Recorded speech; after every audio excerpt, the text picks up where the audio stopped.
Scorpio, take a breath with me and feel this in your body, not just in your mind. There is someone in your life right now whose presence is starting to feel heavier than it used to, and whether you've fully admitted it or not, a quiet part of you already knows they are not meant to walk with you into your next chapter. You may not see it yet in the physical, but on the level of spirit, of energy, of unseen alignment, a distance is already forming. It's not a decision you will force, and it's not even a decision they will consciously make. This is something higher, quieter, wiser than both of you, moving pieces around on the board of your life with a precision that only makes sense when you look back and say, "Now I understand why it had to happen this way." If your chest tightened for a second, or your stomach dropped, or one specific face flashed across your mind as you heard these words, trust that reaction. It's not drama. It's recognition. You didn't click this message by coincidence. You were drawn here because your soul is already in conversation with what's coming. And this is simply the moment when language catches up with intuition. God, the universe, source, whatever name your heart uses, is already creating the conditions that will separate you from someone who has become a ceiling to your growth, even if you thought they were your anchor. And at first, it may not feel like protection. It may feel like loss. Right now, there may be someone you keep making excuses for.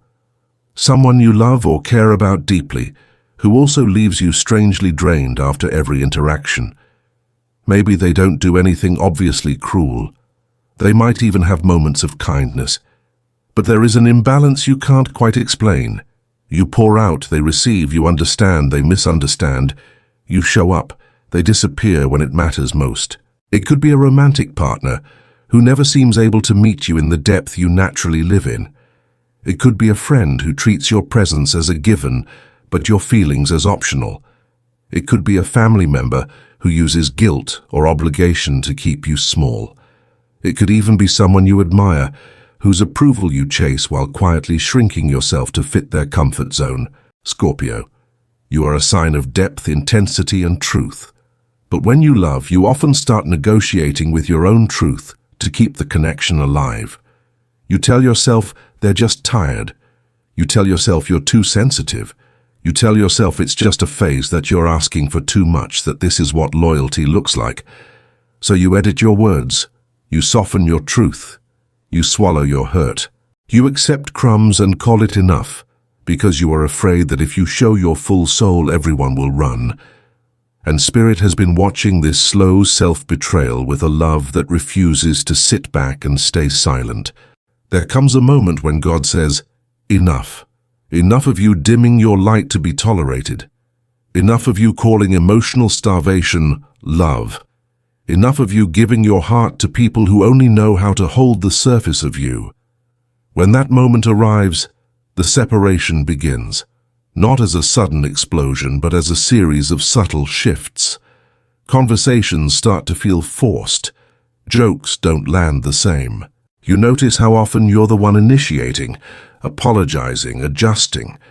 Silence between you becomes heavy, not peaceful.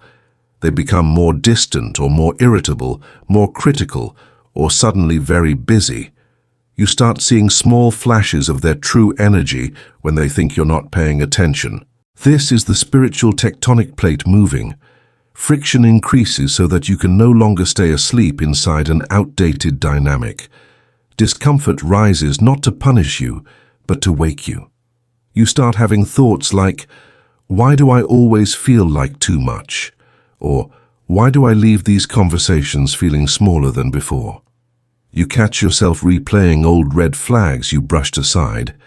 You begin to notice how your body tightens around them, even while your mind tries to rationalize. This is your intuition finally becoming louder than your fear of being alone. This is God's way of saying, "I will not let you sacrifice your destiny just to avoid temporary loneliness." When the actual break happens, it might be triggered by something that seems small on the surface, an argument that suddenly feels like the last straw, a lie that finally lands, a moment where they dismiss your feelings one time too many, or simply a deep inner knowing that says, "I can't do this version of myself anymore." Sometimes they will walk away. Sometimes you will be the one to step back. Sometimes life will create circumstances that naturally pull you apart. Distance, schedule shifts, a truth revealed at the right time. However it unfolds, it will feel like something in you is being ripped open, because in a way, it is. It's the tearing away of an identity built around holding everything together while slowly falling apart inside. You will likely move through phases. First comes anger. Anger at them for not seeing your worth, anger at yourself for staying so long, anger at life for making you learn this lesson the hard way. That anger is not ugly, it is sacred. It is your life force refusing to accept less than you deserve ever again. Then comes the wave of sadness, deep, tidal, overwhelming. You won't just grieve the person. You will grieve the future you imagined with them, the conversations that will never happen, the softer moments that feel tainted in hindsight. You'll grieve the version of you who believed that if you loved hard enough you could make anything work. Underneath the sadness is an ache for all the times you abandoned yourself to stay attached, all the times you apologized when they were the one who crossed the line, all the times you knew the truth in your gut but chose the comfort of illusion over the discomfort of clarity. Let those tears fall, Scorpio. They are washing away not just this connection, but the pattern that made it feel familiar. Every tear is your soul rinsing off the belief that your worth is negotiable. And then, as the emotional storm begins to calm, something else arrives. Clarity. Clarity that feels almost shocking in its simplicity. Suddenly, you see all the signs you ignored. You remember conversations that now make perfect sense. You recognize the imbalance you refused to name. You realize it was never that you were too much, it was that they were not willing or not ready to meet you where you truly live. And in that clarity, gratitude begins to bloom slowly, like dawn after a long night. Gratitude that you were pulled out when you would have kept trying.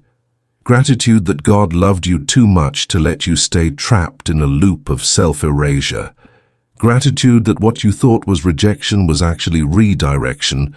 The incredible reason behind this removal is layered. On the surface, yes, it is protection. From emotional neglect, from subtle manipulation, from the slow erosion of your self-esteem. But deeper than that, it is preparation. You are being prepared to recognize and receive a different level of love, connection, and partnership. To do that, you must unlearn the belief that love equals suffering, that loyalty means tolerating disrespect, that depth requires chaos. You are being shifted from relationships based on need and fear into relationships based on truth and mutual respect. That requires space. Space that this person has been occupying, not just in your schedule, but in your soul. There is an even deeper layer, one that speaks directly to the Scorpio spirit evolution. This separation is not just about who leaves your life, it is about who you are becoming because they leave. The version of you who tolerated half-heartedness, who explained away unkindness, who stayed silent to keep the peace, that version is being asked to die. In her place, a new self is being born, a version of you who does not seek completion in another human being, but walks into every connection already whole. A version of you who no longer performs emotional acrobatics to be chosen, but stands in your truth and allows only those who can meet your depth to stay. You will begin to rediscover your own power. The power to say no without guilt, the power to say yes without fear, the power to feel a red flag and walk away before it becomes a wound, the power to trust your perceptions again instead of gaslighting yourself into doubt. It will take time. Some days you'll miss them. Some nights you'll be tempted to text or revisit old conversations and wonder if you made it all up in your head. But each time you remember how drained you felt, how much energy you spent keeping the connection alive, how often you betrayed yourself for the sake of us, you'll feel your spine straighten a little more. You'll feel your soul say, no, we are not going back there. Slowly, your intensity will return home to you. The passion you spent trying to convince them to stay will redirect into your work, your creativity, your spiritual practice, your healing. You'll start to feel inspired again. You'll want to learn, to grow, to explore life beyond this storyline. You'll realize how much mental space they occupied, and how quiet your inner world begins to feel without that constant anxiety. That quiet is not emptiness, it is room. Room for your own voice, room for new guidance, room for higher quality connections that don't demand that you shrink to fit. And when those new connections come, and they will, you will notice something different about them. They won't be perfect, but they will feel peaceful. They won't love you because you save them. They will love you because you stand beside them.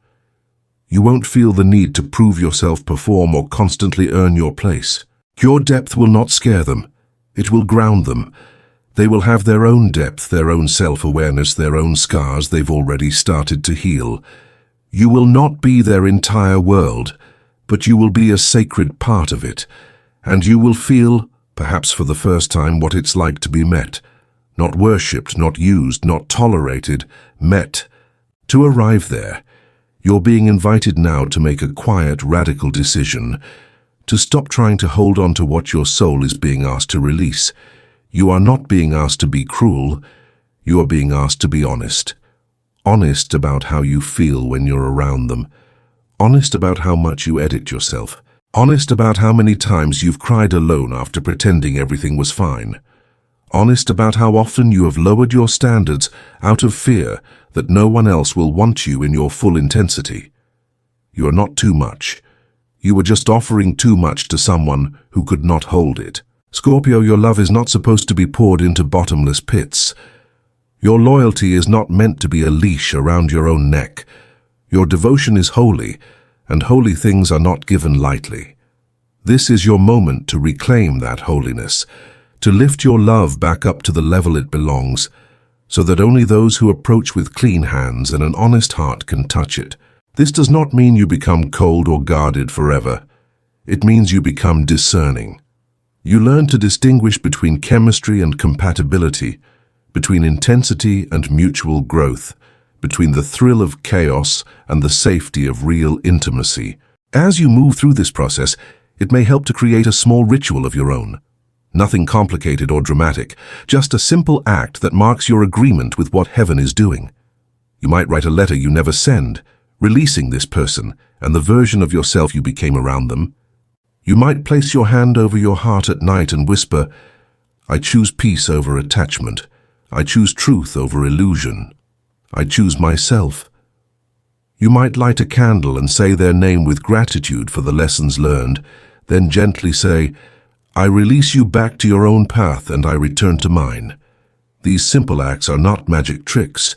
They are conversations between you and your own soul, and somewhere in the middle of that conversation, you may feel a subtle shift, a lightness in your chest, a deeper breath, a sense of space where there was once pressure. That is your spirit, acknowledging what your mind is still learning. You are allowed to let go of what hurts you, even if you love it. You are allowed to step out of roles that require you to abandon yourself. You are allowed to believe that there is a form of love that does not require you to bleed for it. This whole message, Scorpio, is not a sentence handed down from above. It is a mirror held up to a possibility that many of you are living through right now. Think of it as a sacred story, a spiritual reflection, a thought experiment for your soul. If every word here feels like it was written from inside your heart, if it awakens something dormant and reminds you of truths you've been afraid to admit, then take what you need from it. Let it guide your next small decision. Let it give you courage to honor the separation that is already unfolding. But if parts of this don't resonate, allow them to drift away like clouds on a windy day. Not every storyline is for every Scorpio, and no spiritual message should replace your own judgment, your own inner voice, or practical support when you need it. This is inspiration and insight, not a fixed decree, and not a substitute for professional help, therapy, or grounded advice. If something in you is whispering, "This is my season of release," honor that whisper. You don't have to announce it to the world. You don't have to explain it to anyone who refuses to hear. You just have to be faithful to the truth you now know. And if you feel ready to anchor this shift, write it in your own way where the universe can see it, on paper, in your journal, or even in the comments as a living prayer. I trust God's protection. I release who cannot walk with me, and I make room for the love that honors who I truly am. You are not being punished. You are being positioned. You are not losing the love of your life. You are losing the weight that has been sitting on your chest, so the love of your life, starting with the love you give yourself, can finally breathe. Trust the distance that is forming. Trust the doors that close on their own. Trust that one day you will look back on this moment of divine removal and say, with a calm and grateful heart, "Now I see. It was never meant to destroy me. It was the exact act of love that saved me."